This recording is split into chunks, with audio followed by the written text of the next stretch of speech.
Hello everyone, myself Sahil Mandan. Welcome back to my YouTube channel Materia Medica Insight. In today's lesson of the past formula series, we are going to discuss Rus toxicodendron.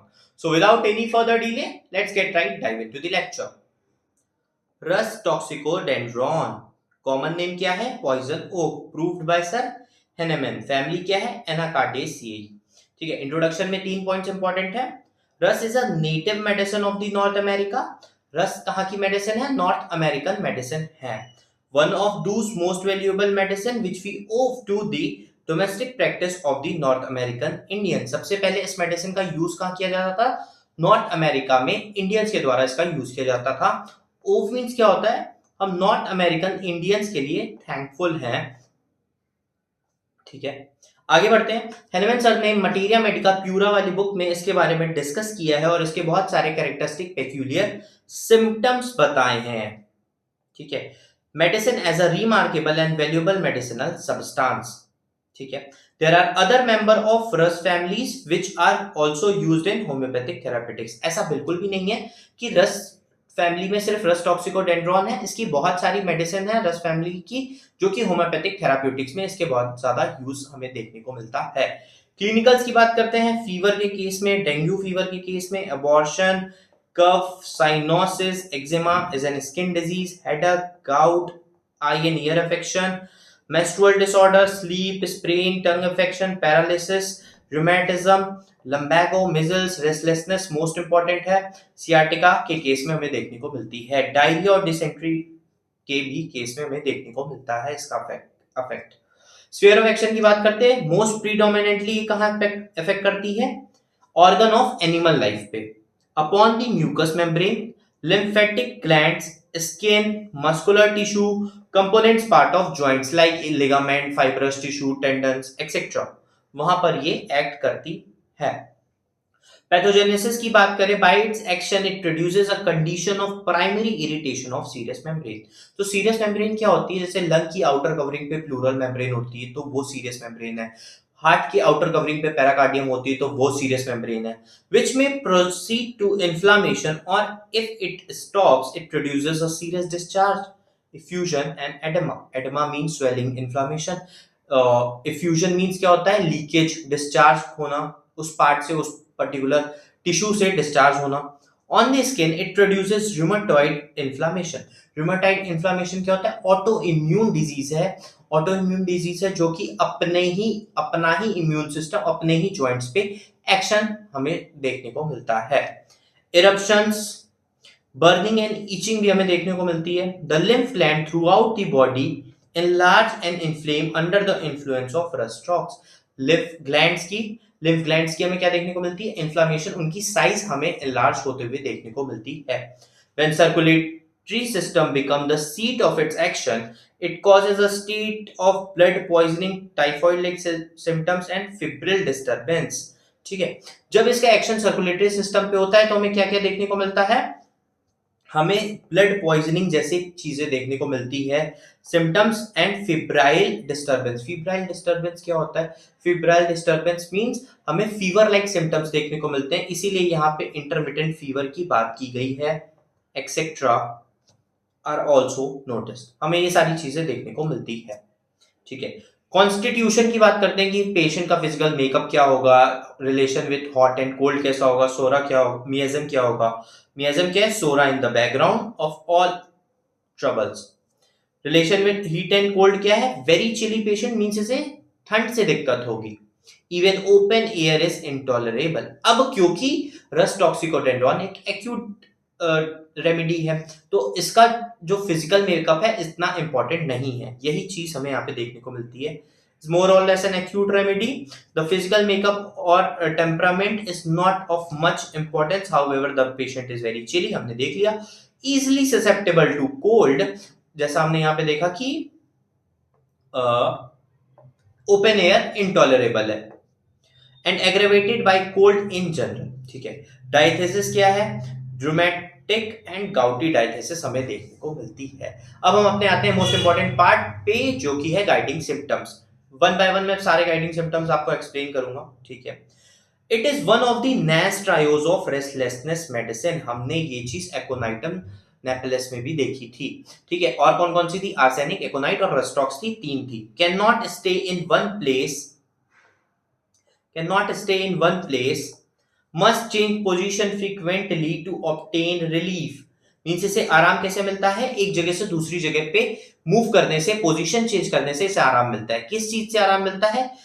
किस में आराम मिलता है? Pen में इसे आराम मिलता है एक जगह से दूसरी जगह पोजीशन चेंज करने पे। हमने बात कर ली एकोनाइट और आर्सेनिक, बाकी की 2 होती है। ठीक है, great rigidity, stiffness and lameness. इसका क्या मतलब है? रिजिडिटी और स्टिफनेस का मतलब कि जॉइंट्स जो होते हैं उनका प्रॉपर मूवमेंट नहीं हो पाता है क्योंकि वो बहुत ज्यादा हार्ड हो जाते हैं। लेमनेस मतलब क्या होता है? प्रॉपर जॉइंट्स का मूवमेंट नहीं होता है। हमने देखा रिजिडिटी और स्टिफनेस में। अब जब प्रॉपर मूवमेंट नहीं हो रहा है तो पर्सन कैसे चलेगा? लंगड़ा के चलेगा, प्रॉपरली मूवमेंट नहीं हो पाएगा। लेमनेस का मतलब होता है लंगड़ापन।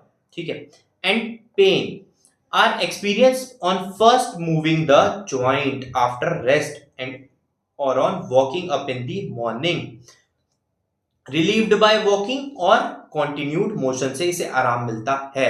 ब्राइनिया अल्बा में क्या था? एब्सोल्यूट रेस्ट से उसे आराम मिलता था, स्लाइट मोशन से उसकी दिक्कत बढ़ जाती थी। यहाँ पे जस्ट अपोजिट। मॉर्निंग में एग्रावेशन देखने को मिलता है जब बहुत ज्यादा पेशेंट बहुत ज्यादा रेस्ट कर लिया, उसके बाद जब फर्स्ट मोशन होता है तब उसकी दिक्कत बहुत बढ़ जाती है। ठीक है, अब हम आगे बढ़ते हैं। Most complain are relieved by movement, हमने देख लिया। Aggravated by rest, opposite of bryonia alba. Aggravated at night and in damp rainy weather and relieved by heat in general, covering the body, warm application से उसे आराम मिलता है। ठीक है, ग्रेट सेंसिटिवनेस हमें देखने को मिलती है टू ओपन एयर, अभी हमने ये चीज कॉन्स्टिट्यूशन में भी देख ली।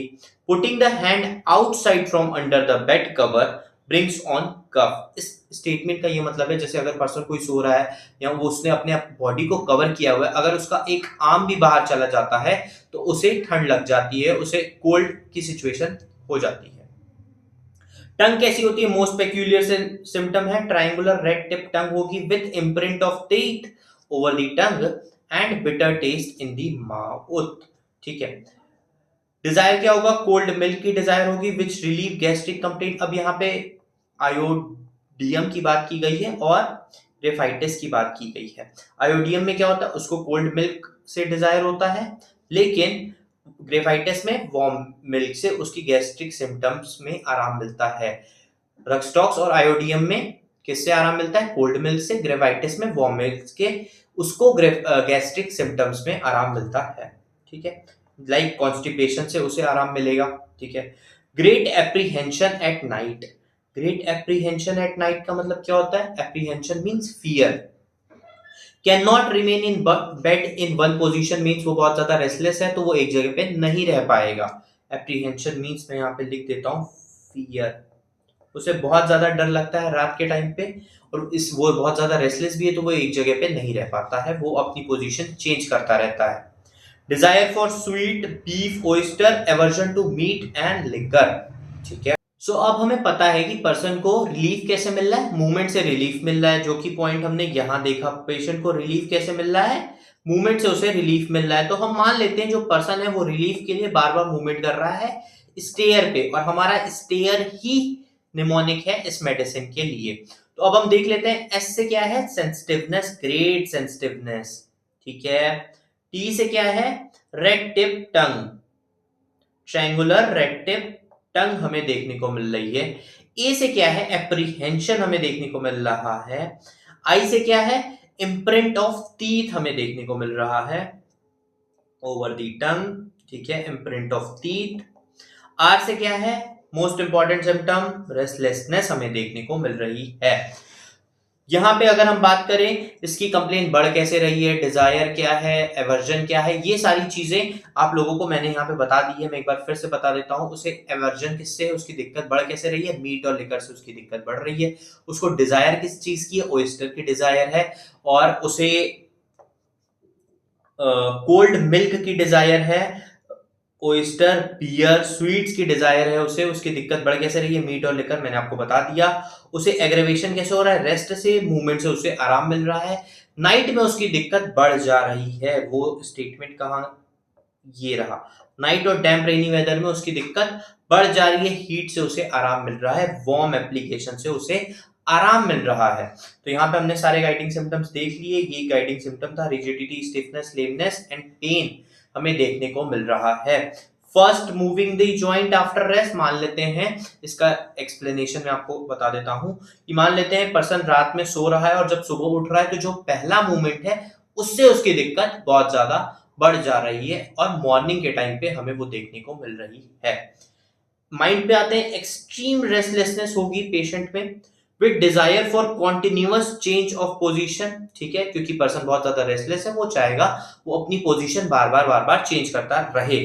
Delirium means unconscious with fear and suspicious of being poison. उसे ये लगता है कि कोई उसे जहर दे देगा, उसे कोई जहर दे देगा, पर्सन को ऐसा लगता है। Sad, patient begins to weep without knowing why. Person क्या होगा, रोने लगेगा, उसे खुद को ही नहीं पता होगा कि वो क्यों रो रहा है। Dreams of great exertion, rowing, swimming and working hard in his daily occupation. अब एक्सर्शन क्या होता है, बहुत ज्यादा हार्डवर्क कर रहा है वो अपने सपने में, यहाँ पे लिखा हुआ है। वर्किंग हार्ड, एक्सर्शन मीन्स अपने आप को बहुत ज्यादा थका रहा है, बहुत ज्यादा सपने में काम कर रहा है। रोविंग मीन्स वो बोट राइड कर रहा है। अभी तो जैसे दो टाइप की बोट्स होती हैं, एक मोटर बोट होती है, एक जिसमें हम चप्पू चलाना होता है। ठीक है, तो वो क्या कर रहा है, बहुत ज्यादा हार्डवर्क कर रहा है, बोट को चला रहा है, चप्पू चला रहा है, सपने में ऐसा हो रहा है। ठीक है, स्विमिंग कर रहा है, वर्किंग हार्ड एंड एक्सर्शन हमें देखने को मिल रहा है ड्रीम में। मोस्ट पेक्यूलियर है, ड्रीम्स में हमें बहुत सारे मेडिसिन में सांप के भी सपने देखने को मिलते हैं, पेशेंट्स हमें बताते हैं। तो वो भी चीजें हैं, इसमें हमें याद रखना है कि रोइंग, स्विमिंग, हार्ड एक्सर्शन और वर्किंग हार्ड से हार्ट जो है ड्रीम्स हमें देखने को मिल रही हैं। एलिमेंट उसकी दिक्कत बढ़ कैसे रही है, स्प्रेनिंग और straining a single part means extra stretching, किसी भी बॉडी पार्ट को एक्स्ट्रा स्ट्रेचिंग की वजह से उसकी दिक्कत बढ़ रही है।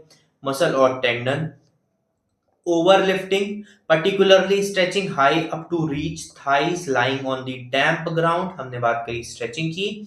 फ्रॉम वेटिंग, भीगने से, too much of summer bathing in lake और रिवर। कोल्ड एयर से हमने देखा एग्रेवेशन हमें देखने को मिल रहा था, गेटिंग वेट व्हेन हीटेड। ठीक है, अब हमने यहाँ पे माइंड भी देख लिया, एलिमेंट भी देख लिया। अब हम आते हैं फीवर की बात करते हैं। फीवर इसका मोस्ट इंपॉर्टेंट पर्टिकुलर है। Rust tox is a medicine which may indicate in any and every kind of fever. Same statement हमें जलसीमियम में भी देखने को मिला था। जलसीमियम में भी जो फीवर है वो सारे टाइप का देखने को मिलता है, intermittent, remittent and continuous fever हमें देखने को मिलता है। तीनों टाइप का फीवर हमें जलसीमियम में भी देखने को मिलता है और रस्ट टॉक्सिकोडेंड्रॉन में भी देखने को मिलता है। इंटरमिटेंट फीवर की बात करते हैं। बिफोर चिल कैसा होगा, dry teasing cough with taste of blood. अब ड्राई टीजिंग कफ क्या होता है, कोई भी म्यूकस प्रेजेंट नहीं होगा, स्पूटम प्रेजेंट नहीं होगा, ड्राई कफ हमें देखने को मिलेगा। During chill, cough of the same character, great thirst with dry. During chill मतलब जब उसे शिवरिंग होगी, जब उसे कपकपी होगी, तब की बात कर रहे हैं। Tongue, mouth and throat, great thirst हमें देखने को मिलेगी। हीट कैसी है, corners of mouth ulcerated. Corners of mouth क्या होता है, ये पार्ट होता है कॉर्नर्स ऑफ माउथ, वहां पे कैसा होगा, अल्सर हमें देखने को मिलेगा। अल्सर मींस छाले हमें देखने को मिलेंगी। देयर में also appear fever blisters. Fever blisters क्या होते हैं, कुछ इस तरीके के फीवर ब्लिस्टर्स हमें देखने को मिलेंगे। छोटे छोटे होते हैं, स्मॉल होते हैं, पेनफुल होते हैं। मैं लिख देता हूं यहाँ पे, स्मॉल पेनफुल इरप्शंस हमें देखने को मिलेंगे कॉर्नर्स ऑफ माउथ पर। Around the mouth and chin the patient is very much restlessness, पूरी जगह हर जगह ये बात की गई, with mental anxiety. Sweat stage, great exhaustion, बहुत ज्यादा थकान होगी पर्सन को, with relief from fever. Remittent and continuous fever like typhoid, influenza, dengue, and the like. Causation क्या है, summer bathing, rainy weather, damp weather, exposure to cold air, हमने ये पूरा सारी चीजें एलिमेंट में देखी हुई है। Walking in damp places, tank and river bathing, सारी चीजें एलिमेंट वाली यहाँ पे लिखी हुई है। मोड ऑफ ऑनसेट, स्टार्ट कैसे होगा, usually there is insidious onset. Insidious means sudden onset हमें देखने को मिलेगा, अचानक से देखने को मिलेगा। और when acute disease assume a typhoid from at the onset time, उस टाइम पे क्या होगा, जब उसे फीवर आएगा। डायरिया की situation with beginning of typhoid हमें देखने को मिलेगा।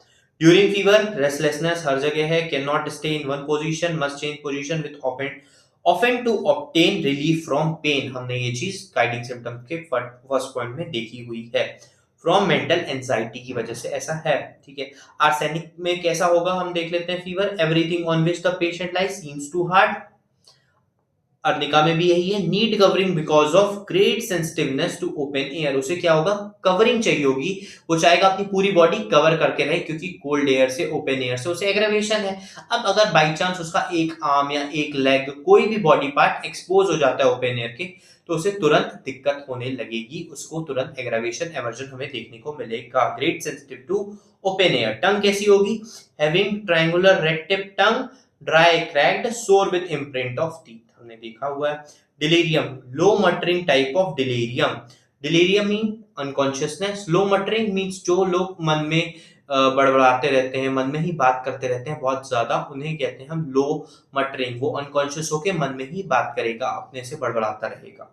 Talks about rowing, swimming, daily occupation etcetera. मन के अंदर वो ऐसी ऐसी बातें करेगा कि वो स्विमिंग कर रहा है, वो बोट राइड कर रहा है, वो अपने ऑक्यूपेशन की बात करेगा। ऐसी चीजें हमें देखने को मिलेगी। ऐसे जो पेशेंट के साथ आए होंगे वो हमें बताएंगे कि ऐसी ऐसी सिचुएशन सबने इनके साथ देखी हुई है। मोडेलिटीज की बात करते हैं। बिफोर अ थंडरस्टॉर्म एग्रावेशन होगा, कोल्ड वेट रेनी वेदर में होगा, नाइट में होगा, from getting wet, while perspiring and during rest aggravation हमें देखने को मिलेगा। Warm dry weather, wrapping up means cover करने से उसे आराम मिलेगा। वार्म और हॉट थिंग से उसे आराम मिलेगा, हमने देखा। मोशन से उसे आराम मिलेगा। चेंज ऑफ पोजीशन से उसे आराम मिलेगा। मूविंग अफेक्टेड पार्ट, हमने देखा उसको पेन में रिलीफ कैसे मिल रहा था। सबसे पहला गाइडिंग सिम्टम अगर आपको याद हो तो उसे आराम मिल रहा था, मोशन से उसे आराम मिल रहा था, रिलीफ मिल रहा था उसके पेन में। वापस आते हैं, रिलेशन यहाँ पे क्या है, related to, complementary to bryonia. ठीक है, हमने ब्रायनिया भी कवर कर ली है, जिन्होंने नहीं देखी वो जाके देख लें। सो रस्टॉक्स में मैंने बहुत सारी चीजें बताई आपको, बहुत इजी एक निमोनिक बता दिया, स्टेयर। ठीक है, अब मैं आप लोगों को फटाफट गाइडिंग सिम्टम में जो जो चीजें, एग्रेवेशन, एवर्जन, डिजायर, ये सारी चीजें मैं आपको बता देता हूँ। उसकी दिक्कत बढ़ेगी किससे, मीट से, लिकर से बढ़ेगी। उसको डिजायर किस चीज की है, उसको डिजायर है स्वीट की, ओयस्टर की, कोल्ड मिल्क की, उसे डिजायर है। उसकी दिक्कत एग्रेवेशन किससे है, उसको एग्रेवेशन रेस्ट से है। एमलरेशन, उसे आराम कैसे मिलेगा, मूवमेंट से उसे आराम मिलेगा। नाइट में उसे एग्रेवेशन होगी, रेनी वेदर में उसे एग्रेवेशन हमें देखने को मिल रही होगी। डैम रेनी वेदर में उसे एग्रेवेशन देखने को मिलेगी। रिलीफ कब मिलेगा उसे, वार्म से, हॉट एप्लीकेशन से उसे रिलीफ मिलेगा। ठीक है, हमने पूरी की पूरी रग स्टॉक्स कवर कर ली है। रग स्टॉक्स बहुत इंपॉर्टेंट है। अग्री ये बहुत ज्यादा लेंदी नहीं थी एकोनाइटम की तरह, लेकिन बहुत ज्यादा इंपॉर्टेंट है। इसके ड्रग पिक्चर आने के बहुत ज्यादा चांसेस हैं। सो जिनको स्क्रीनशॉट लेने वो एक स्क्रीनशॉट ले सकते हैं इसका। वैसे आप लोग नोट करते रहा करिए, मैं आपको बता देता, मैंने आपको पहले भी बताया हुआ है। ठीक है, आई होप आप लोग ने कर लिया होगा। So that's it for Rust Toxicodendron, guys. I hope you found this video helpful and informative. Share this video with your friends and colleagues who might find it useful. Also hit the like button and subscribe to my YouTube channel Materia Medica Insight for more informative and educational video. Follow this series, The Pass Formula. Thank you so much.